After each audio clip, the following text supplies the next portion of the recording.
श्रीगणेशाय नमः। श्रीगणेशाय नमः। अथ द्वितीयोऽध्यायः। संजय उवाच। संजय उवाच। तन्तथा कृपयाविष्ट मश्रुपूर्णाकुलेक्षणम् विषेदन्तमिदं वाक्य मुवाच मधुसूदनः। श्रीभगवानुवाच। कुतस्त्वाकश्मलमिदं विषमे समुपस्थितम्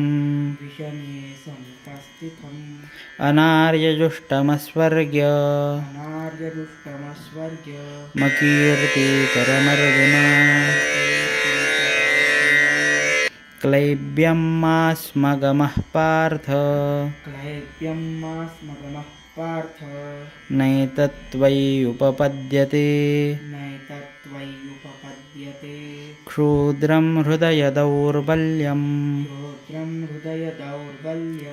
त्यक्त्वोत्तिष्ठ परन्तप। अर्जुन उवाच। कथं भीष्ममहं संख्ये द्रोणं च मधुसूदन इषुभिः प्रतियोत्स्यामि पूजार्हा वरिसूदन। गुरून् हत्वा हि महानुभावान्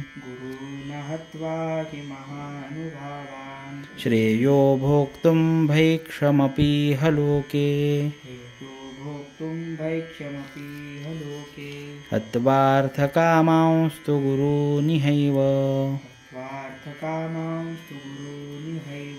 भुञ्जीय भोगान् रुधिरप्रदिग्धान् न चैतद्विद्मः कतरन्नो गरीयो यद्वा जयेम यदि वा नो जयेयुः। यानेव हत्वा न जिजीविषाम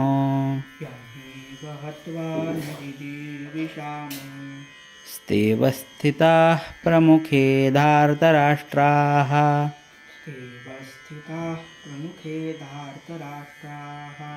कार्पण्यदोषोपहतः स्वभावः पृच्छामि त्वां धर्मसम्मूढचेताः। यच्छ्रेयस्यान्निश्चितं ब्रूहि तन्मे शिष्यस्तेऽहं शाधि मां त्वां प्रपन्नम्।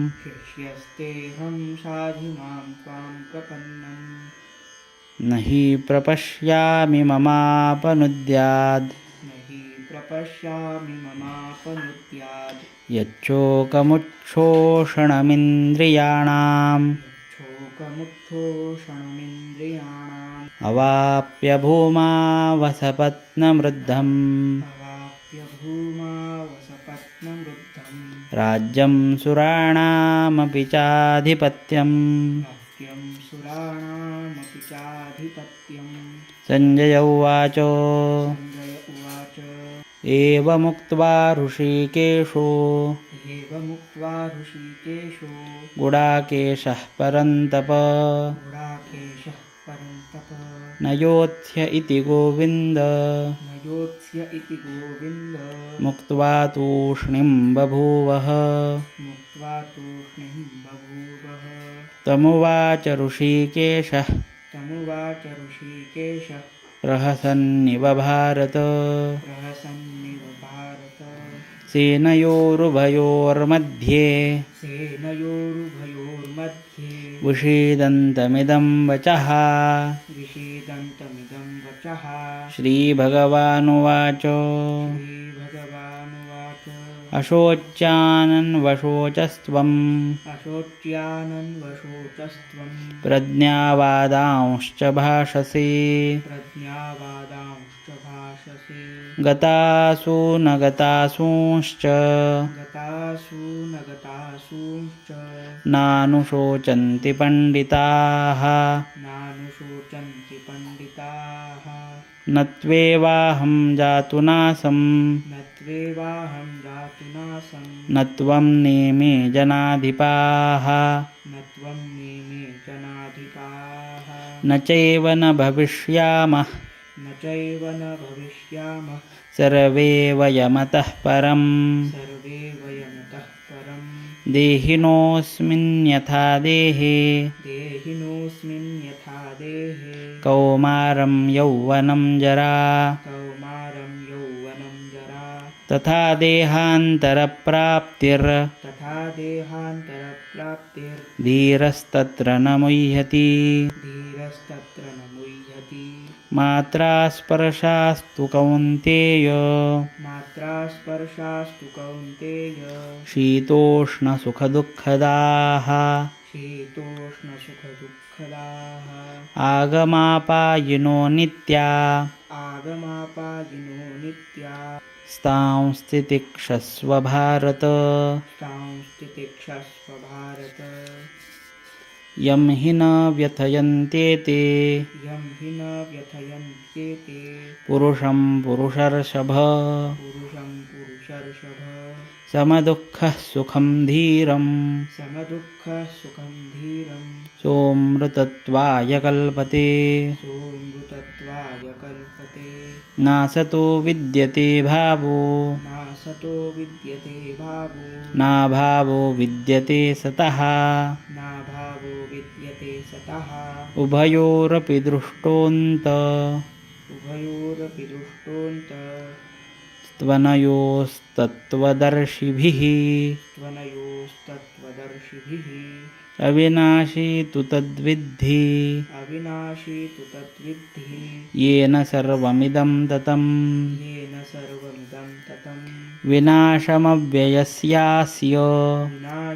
विनाशमव्ययस्यास्य न कश्चित् कर्तुमर्हति न कश्चित् कर्तुमर्हति अन्तवन्त इमे देहा अन्तवन्त इमे देहा नित्यस्योक्ताः शरीरिणः नित्यस्योक्ताः शरीरिणः अनाशिनो प्रमेयस्य अनाशिनो प्रमेयस्य तस्माद्युध्यस्व भारत तस्माद्युध्यस्व भारत य एनं वेत्ति हन्तारं य एनं वेत्ति हन्तारं यश्चैनं मन्यते हतम् यश्चैनं मन्यते हतम् उभौ तौ न विजानीतो उभौ तौ न विजानीतो नायं हन्ति न हन्यते नायं हन्ति न हन्यते न जायते म्रियते वा कदाचिन् न जायते म्रियते वा कदाचिन् नायं भूत्वा भविता वा न भूयः नायं भूत्वा भविता वा न भूयः अजो नित्यः शाश्वतोऽयं पुराणो अजो नित्यः शाश्वतोऽयं पुराणो न हन्यते हन्यमाने शरीरे हन्यते हन्यमाने शरीरे वेदाविनाशिनं नित्यं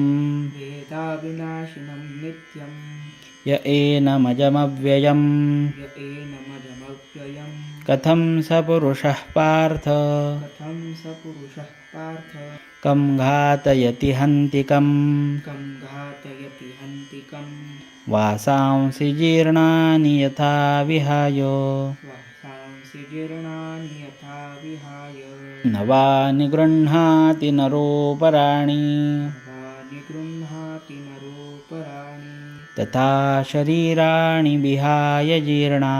तथा शरीराणि विहाय जीर्णा न्यन्यानि संयाति नवानि देहि अन्यानि संयाति नवानि देहि नैनं छिन्दन्ति शस्त्राणि नैनं छिन्दन्ति शस्त्राणि नैनं दहति पावकः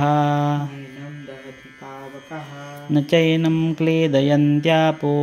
चैनं क्लेदयन्त्यापो न शोषयति मारुतः न शोषयति मारुतः अच्छेद्योऽयमदाह्योऽय अच्छेद्योऽयमदाह्योऽय मक्लेद्यो शोष्य एव च मक्लेद्यो शोष्य एव च नित्यः सर्वगतस्थाणु नित्यः सर्वगतः स्थाणु रचलोऽयं सनातनः प्रचलोऽयं सनातनः अव्यक्तोऽयमचिन्त्योऽय अव्यक्तोऽयमचिन्त्योऽय मविकार्योऽयमुच्यते मविकार्योऽयमुच्यते तस्मादेवं विदित्वैनं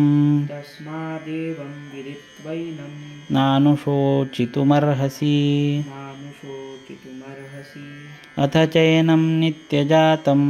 अथ चैनं नित्यजातं नित्यं वा मन्यसे मृतम् नित्यं वा मन्यसे मृतं तथापि त्वं महाबाहो तथापि त्वं महाबाहो नैवं शोचितुमर्हसि नैवं शोचितुमर्हसि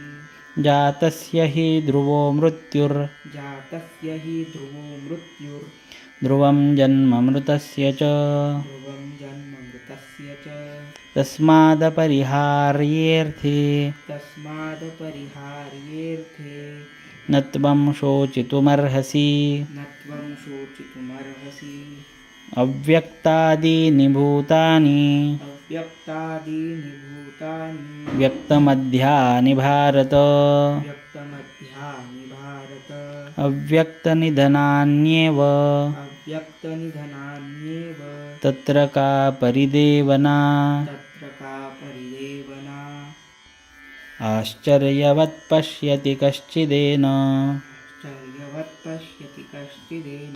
माश्चर्यवद्वदति तथैव चान्यः आश्चर्यवद्वदति तथैव चान्यः आश्चर्यवच्चैनमन्यः शृणोति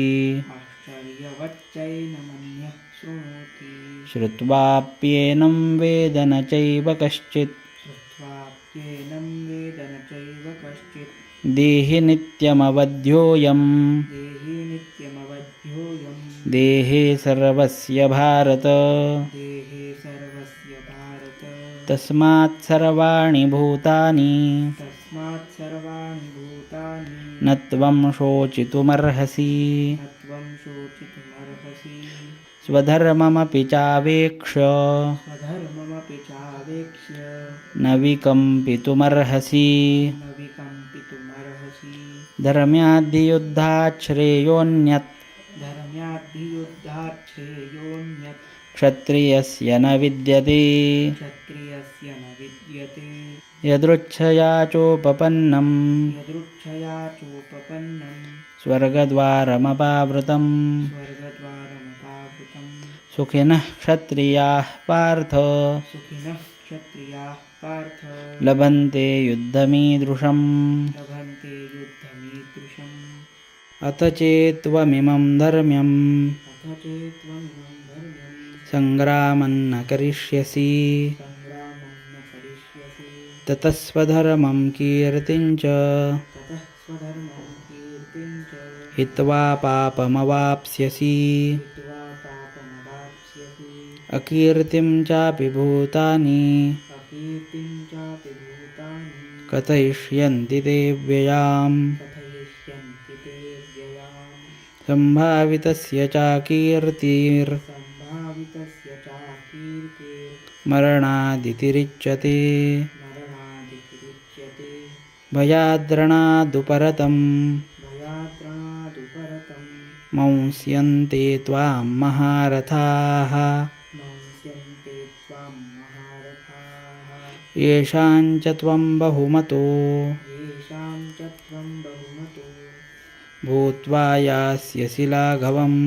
भूत्वा यास्यसि लाघवम्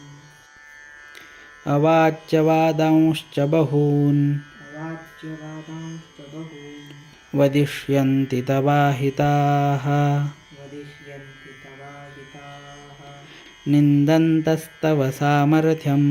निन्दन्तस्तव सामर्थ्यं ततो दुःखतरन्नु किम् ततो दुःखतरं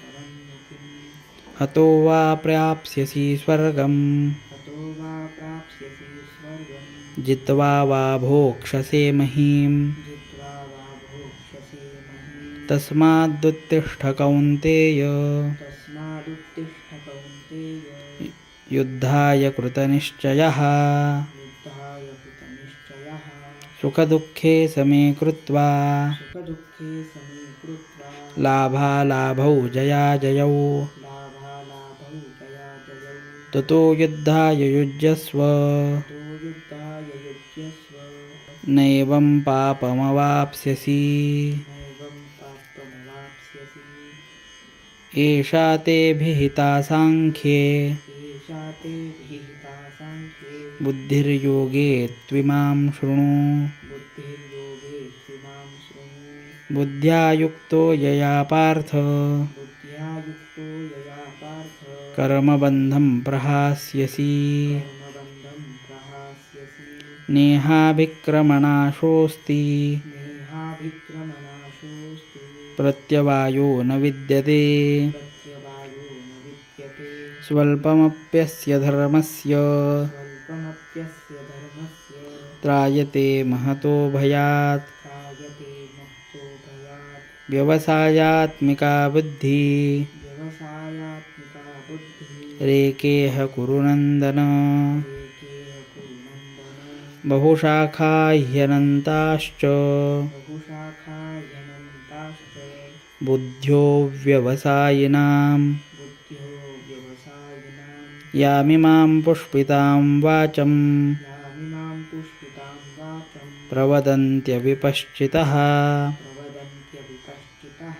वेदवादरताः पार्थ वेदवादरताः पार्थ नान्यदस्तीति वादिनः नान्यदस्तीति वादिनः कामात्मानः स्वर्गपरा कामात्मानः स्वर्गपरा जन्मकर्मफलप्रदां जन्मकर्मफलप्रदां क्रियाविशेषबहुलां क्रियाविशेषबहुलां भोगैश्वर्यगतिं प्रति भोगैश्वर्यगतिं प्रति भोगैश्वर्यप्रसक्तानां भोगैश्वर्यप्रसक्तानां तया परुतचेतसां तया प्रभुतचेतसां व्यवसायात्मिका बुद्धिः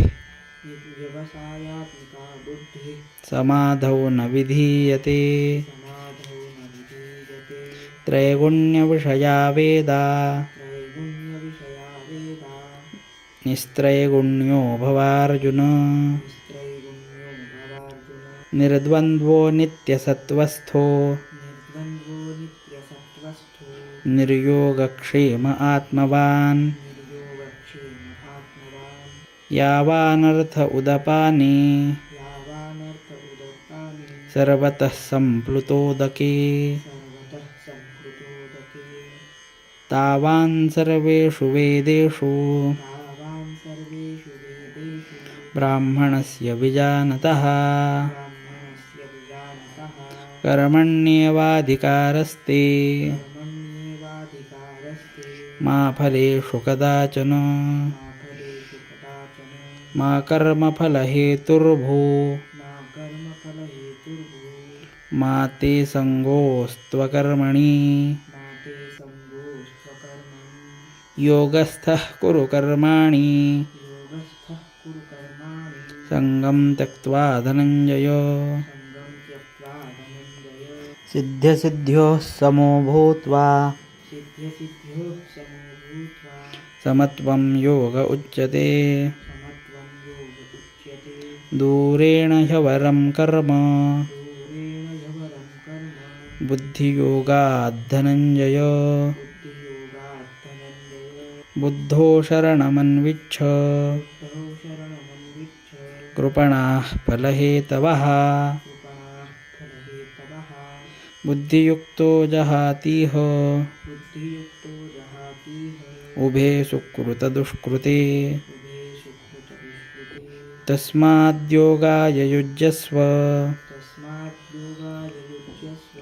योगः कर्मसु कौशलम् योगः कर्मसु कौशलम् कर्मजं बुद्धियुक्ता हि कर्मजं बुद्धियुक्ता हि फलं त्यक्त्वा मनीषिणः फलं त्यक्त्वा जन्मबन्धविनिर्मुक्ताः जन्मबन्धविनिर्मुक्ताः पदं गच्छन्त्यनामयम् पदं गच्छन्त्यनामयम् यदा ते मोहकलिलं यदा ते मोहकलिलं बुद्धिर्व्यतितरिष्यति बुद्धिर्व्यतितरिष्यति तदा गन्तासि निर्वेदं तदा गन्तासि निर्वेदं श्रोतव्यस्य श्रुतस्य च श्रोतव्यस्य श्रुतस्य च श्रुतिविप्रतिपन्ना ते श्रुतिविप्रतिपन्ना ते यदा स्थास्यति निश्चला यदा स्थास्यति निश्चला समाधावचला बुद्धिः समाधावचला बुद्धिः तदा योगमवाप्स्यसि तदा योगमवाप्स्यसि अर्जुन उवाच पुनोवाच स्थितप्रज्ञस्य का भाषा स्थितप्रज्ञस्य का भाषा समाधिस्तस्य केशव समाधिस्थस्य केशव स्थितधिः किं प्रभाषेत स्थितधिः किं प्रभाषेत किमासीत व्रजेत किम् किमासीत व्रजेत किम् श्रीभगवानुवाच श्रीभगवानुवाच प्रजहाति यदा कामान् प्रजहाति यदा कामान् सर्वान् पार्थमनोगतान् सर्वान् पार्थमनोगतान् आत्मन्येवात्मना तुष्टः आत्मन्येवात्मना तुष्टः स्थितप्रज्ञस्तदोच्यते स्थितप्रज्ञस्तदोच्यते दुःखेष्वनुद्विग्नमनाः दुःखेष्वनुद्विग्नमना सुखेषु विगतस्पृहः सुखेषु विगतस्पृहः वितरागभयक्रोधः वितरागभयक्रोधः स्थितधीर्मुनिरुच्यते स्थितधीर्मुनिरुच्यते यः सर्वत्रानभिस्नेहः यः सर्वत्रानभिस्नेहः स्ततत्प्राप्य शुभाशुभम् ततत्प्राप्य शुभाशुभम् नाभिनन्दति न द्वेष्टि नाभिनन्दति न द्वेष्टि तस्य प्रज्ञा प्रतिष्ठिता तस्य प्रज्ञा प्रतिष्ठिता यदा संहरते चायं यदा संहरते चायं कूर्मोऽङ्गानीव सर्वशः कूर्मोऽङ्गानीव सर्वशः इन्द्रियाणीन्द्रियार्थेभ्यः इन्द्रियाणीन्द्रियार्थेभ्यः तस्य प्रज्ञा प्रतिष्ठिता तस्य प्रज्ञा प्रतिष्ठिता विषया विनिवर्तन्ते विषया विनिवर्तन्ते निराहारस्य देहिनः निराहारस्य देहिनः रसवर्जं रसोऽप्यस्य रसवर्गं रसोऽप्यस्य परं दृष्ट्वा निवर्तते परं दृष्ट्वा निवर्तते यततो ह्यपि कौन्तेय यततो ह्यपि कौन्तेय पुरुषस्य विपश्चितः पुरुषस्य विपश्चितः इन्द्रियाणि प्रमाथीनि इन्द्रियाणि प्रमाथीनि हरन्ति प्रसभं मनः हरन्ति प्रसभं मनः तानि सर्वाणि संयम्य तानि सर्वाणि संयम्य युक्त आसीत मत्परः युक्त आसीत मत्परः वशे हि यस्येन्द्रियाणि वशे हि यस्येन्द्रियाणि तस्य प्रज्ञा प्रतिष्ठिता तस्य प्रज्ञा प्रतिष्ठिता ध्यायतो विषयान् पुंसः ध्यायतो विषयान् पुंसः सङ्गस्तेषूपजायते सङ्गस्तेषु उपजायते सङ्गात् सञ्जायते कामः सङ्गात् सञ्जायते कामः कामात् क्रोधोऽभिजायते कामात् क्रोधो विजायते क्रोधात् भवति सम्मोहः क्रोधात् भवति सम्मोहः सम्मोहात् स्मृतिविभ्रमः सम्मोहात् स्मृतिविभ्रमः स्मृतिभ्रंशात् बुद्धिनाशो स्मृतिभ्रंशात् बुद्धिनाशो बुद्धिनाशात् प्रणश्यति बुद्धिनाशात् प्रणश्यति रागद्वेषवियुक्तैस्तु रागद्वेषवियुक्तैस्तु विषयानिन्द्रियैश्चरन् विषयानिन्द्रियैश्चरन् आत्मवश्यैर्विधेयात्मा आत्मवश्यैर्विधेयात्मा प्रसादमधिगच्छति प्रसादमधिगच्छति प्रसादे सर्वदुःखानां प्रसादे सर्वदुःखानां हानिरस्योपजायते हानिरस्योपजायते प्रसन्नचेतसो ह्याशु प्रसन्नचेतसो ह्याशु बुद्धिः पर्यवतिष्ठते बुद्धिः पर्यवतिष्ठते नास्ति बुद्धिरयुक्तस्य नास्ति बुद्धिरयुक्तस्य न चायुक्तस्य भावना न चायुक्तस्य भावना न चाभावयतः शान्ति न चाभावयतः शान्तिः रशान्तस्य कुतः सुखम् प्रशान्तस्य कुतः सुखम् इन्द्रियाणां हि चरताम् इन्द्रियाणां विचरतां यन्मनोनुविधीयते यन्मनोनुविधीयते तदस्य हरति प्रज्ञां तदस्य हरति प्रज्ञां वायुर्नावमिवाम्भसि वायुर्नावमिवाम्भसि तस्माद्यस्य महाबाहो तस्मात् यस्य महाबाहो निगृहीतानि सर्वशः निगृहीतानि सर्वशः इन्द्रियाणीन्द्रियार्थेभ्य इन्द्रियाणीन्द्रियार्थेभ्यः तस्य प्रज्ञा प्रतिष्ठिता तस्य प्रज्ञा प्रतिष्ठिता या निशा सर्वभूतानां या निशा सर्वभूतानां तस्यां जागर्ति संयमी तस्यां जागर्ति संयमी यस्यां जाग्रति भूतानि यस्यां जागृति भूतानि सा निशा पश्यतो मुनेः सा निशा पश्यतो मुनेः आपूर्यमाणामचलप्रतिष्ठम् आपूर्यमाणमचलप्रतिष्ठम् समुद्रमापः प्रविशन्ति यद्वत् समुद्रमापः प्रविशन्ति यद्वत् तद्वत्कामायं प्रविशन्ति सर्वे तद्वत्कामायं प्रविशन्ति सर्वे स शान्तिमाप्नोति न कामकामी स शान्तिमाप्नोति न कामकामी विहाय कामान्यः सर्वान् विहाय कामान्यः सर्वान् पुमांश्चरति निःस्पृहः मांश्चरति निर्ममो निरहङ्कारः निर्ममो निरहङ्कारः स शान्तिमधिगच्छति शान्तिमधिगच्छति एषा ब्राह्मी स्थितिः पार्थ एषा ब्राह्मी स्थितिः पार्थ नैनां प्राप्य विमुह्यति नैनां प्राप्य विमुह्यति स्थित्वा स्यामन्तकालेऽपि स्थित्वा स्यामन्तकालेऽपि ब्रह्मनिर्वाणमृच्छति ब्रह्मनिर्वाणमुच्यते ॐ तत्सदिति ॐ तत्सदिति श्रीमद्भगवद्गीतासूपनिषत्सु श्रीमद्भगवद्गीतासु उपनिषत्सु ब्रह्मविद्यायां योगशास्त्रे ब्रह्मविद्यायां योगशास्त्रे श्रीकृष्णार्जुनसंवादे श्रीकृष्णार्जुनसंवादे साङ्ख्ययोगो नाम साङ्ख्ययोगो नाम द्वितीयोऽध्यायः द्वितीयोऽध्यायः गोपालकृष्णभगवान् की जय।